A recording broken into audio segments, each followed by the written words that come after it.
తినేవాడిని. నాకు కోపం వచ్చినప్పుడు ఈ చెట్టు దగ్గరికి రాగానే నేను శాంతిస్తాను.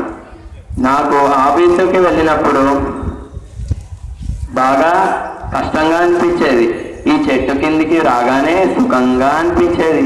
అందుకే ఈ చెట్టు అమ్మలా భావిస్తాను నేను. అవును తాతయ్య, ఈ చెట్టు అంటే నాకు చాలా ఇష్టం. నేను అక్కయ్య చెట్టు ఎక్కి దాక్కుని అక్కయ్యని ఎంతో ఆట పట్టించేవాడిని. నేనెలా మర్చిపోతానురా, మీరు ఇద్దరు కలిసి నన్ను ఆట పట్టించేవారు కదా. ఒరే హరి, నాన్న ఇక్కడి నుంచి లేవండి మీరు. ఎందుకు నానా? ఏం లేదురా, ఈ చెట్టు ముసలిది అయిపోయింది కదా, ఈ చెట్టుని ఇక్కడి నుంచి తీసేసి నేను ఒక అపార్ట్మెంట్ కడదామని అనుకుంటున్నాను రా. చెట్టు ముసలిదైందని తీసేస్తావా?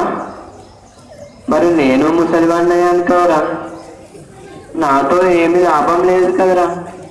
మరి నన్ను చంపేరా, నన్ను చంపేయి.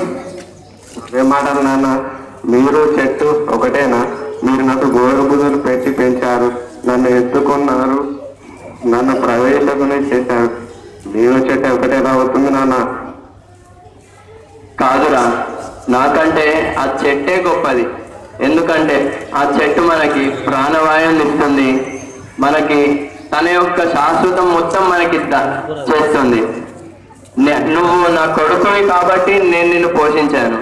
అదే ఆ చెట్టు మనకి ఏమీ కాదు, కానీ అది తనలో ఉన్న అన్నింటినీ దానం చేస్తుంది. అందుకే మనకంటే ఆ చెట్టే గొప్పది.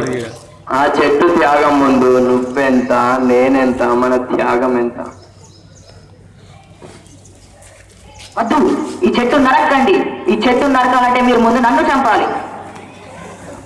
ఒరే హరి, నాన్న మీ ఇద్దరు కళ్ళ తెరిపించారా. చెట్టు ఒక గొప్పతనాన్ని నేను తెలుసుకున్నాను. వద్దు, ఆ చెట్టు నరకద్దు. చెట్లను నరుకుదాం, పర్యావరణాన్ని సంరక్షిద్దాం. చెట్లను నాటుదాం, పర్యావరణాన్ని రక్షిద్దాం.